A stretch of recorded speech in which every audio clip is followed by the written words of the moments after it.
again, everybody. Barry Hyatt here in Scottsville at the University of Kentucky Extension Office with my buddy Janet Johnson. Janet, June is here.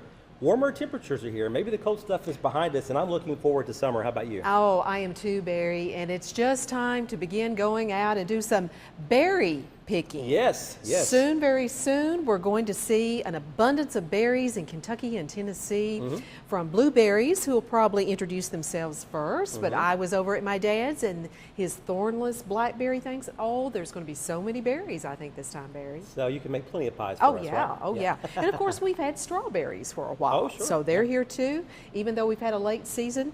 We want to introduce people to a versatile recipe that can be a dessert, it can be a salad, it can be an appetizer, and it takes advantage of every kind of berry that you can think of in our area. That's Sounds for sure. great, yeah. We call it berry salsa. Okay. And it's one of the new recipes that'll be coming out this summer from our Plated Up Kentucky Proud project. So Yes, we yes. urge people to go to their own local gardens or farmers markets or roadside stands, whatever. And you've told me about a favorite market down in Wilson County, Tennessee, That's I think. right. It's off of Highway 31, I think it is, I or know. 231. Excuse me, Yeah. 231. And yeah, and they have like blueberries and blackberries and strawberries, and so yeah, it's a great place to go. You could get everything for this recipe. It's so easy, Barry, because actually it can even transcend into fall, because for the basis of this salsa, this fruit salsa, we're actually even using apples. And the recipe actually makes a huge quantity, 4 cups of diced apple to a cup of 4 different berries that you put in it. I'm having that, and you're going to see how much half the recipe actually makes. Okay. So you can really have it, you can quarter it, but it's the proportion of berries that you choose to use with apples that gives it some body here. So I've gone ahead and done a couple of cups of chopped apple. And boy, Now, it smells great too, I'm telling you. yes, I mean, this is you want to use a real flavorful apple berry that's got a good flesh. This is a Braeburn. I usually use what's on sale, but Sure. a Braeburn, a Gala, a Pink Lady, a Fuji, all great choices. Okay. Not that you can't use a Red Delicious. That flesh is probably not as tight as some here, but so use a favorite, but use a sweeter apple. Okay. This is not time to put your Granny Smith to work. Oh.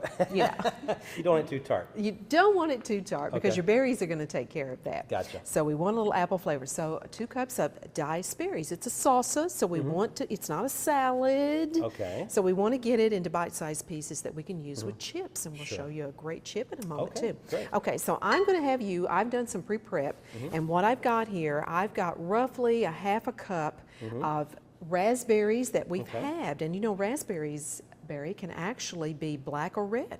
Yes. Different varieties, so choose your favorite. So put these in there, right? We're going to let you put those in there, and so we're starting with some raspberries. And you know, berries, different varieties of berries, even in your favorite cobbler, are just wonderful.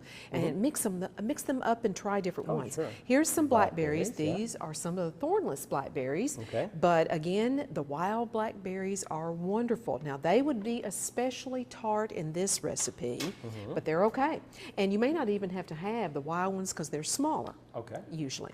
blueberry And there. here we have some blueberries, and wow, blueberries are going to be one of the first berries, and we're not doing anything to those. We're just going to put those directly into the Wash salsa. them off and put them in there. Wash them and put them in there. And of course, with all berries, when you purchase those or pick those, you really don't want to wash those until you're ready to use them, because Okay. they do bruise really easily. Okay. So handle them carefully and don't wash them Okay. until you're ready to actually make your recipes, Okay. no matter what. Good Kind of tip. I leave did not those- know that, yeah. Right, yeah, don't do that because they will deteriorate very quickly. Okay. Now here are some strawberries, and depending on the size of your strawberry, you'll want to dice those. Sometimes that's quartering them, sometimes it's halving them if they're Okay. tiny berries, you Okay. know, off of some strawberry patches. Now, would you like me to stir it all up? You can just kind of give that a stir. Now with this recipe, instead of just putting some sugar on it, I'm going to take about a tablespoon or even a half a tablespoon, depending on your taste, of your favorite preserve. Okay. Okay, All right. so if you like blackberry, that's great. I've got some strawberry here.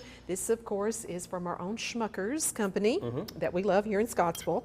But in order to mix it up, I'm actually stirring it together with a little bit of brown sugar and white sugar. Okay. And that will kind of make it begin to liquefy a little bit. Sure. Okay, that sugar kind of gets in there and works on it. You can see it becomes much smoother Okay. and just a tad more runny. Yes. So again, you can vary the amount of this. If you only want to put a teaspoon, that's fine. You know, it depends on the sweetness that you Right. like with this salsa. So Sure. understand, and if you're diabetic, you may want to use some Splenda instead. You can get brown sugar and white sugar. Splenda, that is a manufacturing brand name, but we all know, again, that you can use those artificial sweeteners. So I'm just going to put a little of that on here and let you stir this up. Sure, Okay. I sure will. So the strawberry preserves, again, just add enough of a flavor and a little bit of a sauce without making this salsa too runny. Okay. And that's what just putting straight sugar on it would make it tend to run a little bit more. And it will run some as it is, but this helps keep it kind of thickened up and it gives it a pretty coating. You can see it begins to shine Sure it does. too. It's really, really pretty to serve, especially if we're going to work with this. Now, I did this earlier, but this is, again, just using this straight that you've mixed up here, Yes, and you can see that this makes a substantial A amount. lot, yes. It makes a lot, and that's a half of the recipe that we'll be showing folks. Okay. So again, adjust to your household and your need. But if you're having a party, it's wonderful, or a potluck, or vacation Bible school. There you go. It'd be a great Sure. snack Yeah. to take for kids. And speaking of that, that's the first way we're going to show you this is straight with this salsa, and we're actually going to show some cinnamon tortilla chips. Wow. Now, these would be wonderful for snacks, especially for Bible school, and you'll think, oh, I can't do that. You can get cinnamon bears, or you can get cinnamon crackers. You can do that, but really, I'm going to tell you, this works up really fast, and I think you like it. All you've got to do is take, I'm going to recommend a whole wheat tortilla. Yes. Okay?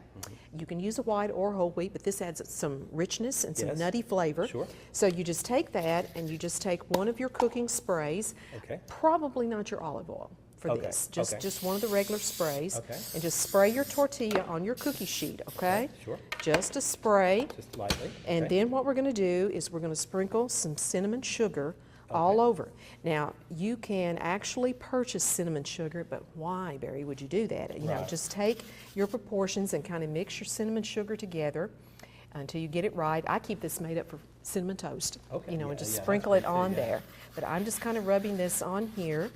And then I take a pizza cutter and I just cut the tortilla immediately into little pieces. Okay. So I just have it, I quarter it, and then I cut it into 1/8 pieces, just like that. Okay, sure. And all we're going to do, we've got an oven back there that's preheating at 350 degrees. And so all we'll do now is actually take this. Now, you can actually take your tortillas and just cut these to fill up your cookie sheet.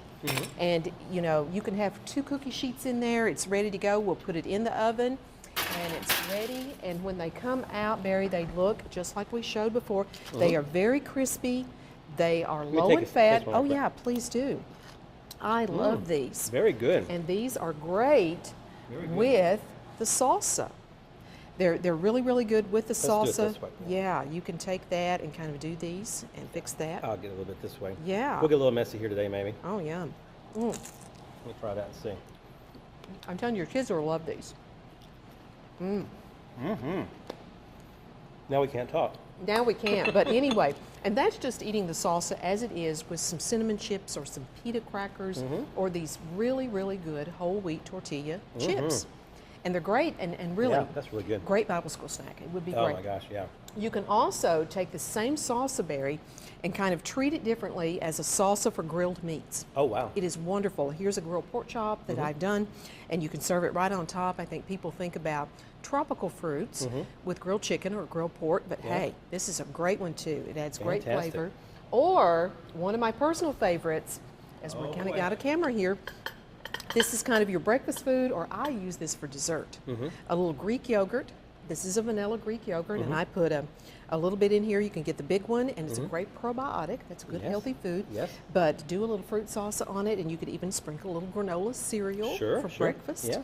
And you've got it good to go. It's a great Fantastic. recipe, Barry. It's wonderful. Well, I'll tell you what, I know there's probably a lot of prep time because of cutting the fruit and everything, but still, once you do all that, Not as much as you think. It Is goes that pretty right? quickly Okay. because, again, just a half a cup of the berries for a small amount. It just takes a little while to do your apple, but again, you can use the apple core. You don't peel the apple, Okay. and then just cut little pieces, so it's fairly quick. and did you say how long to cook the tortilla shells? They cook about 5 to 6 minutes until they're Okay. crispy. Okay. That's it. And what doesn't take temperature? 350. 350. A 350 degree Okay. oven. That's Okay, right. fantastic. That's a great one to make up ahead of time and store those in an airtight container, and they're Yes. good to go. Fantastic.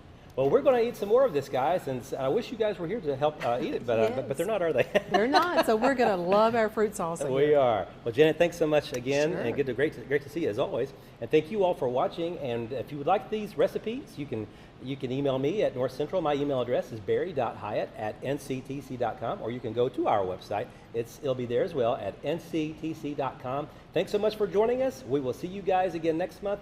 Take care and have a great day.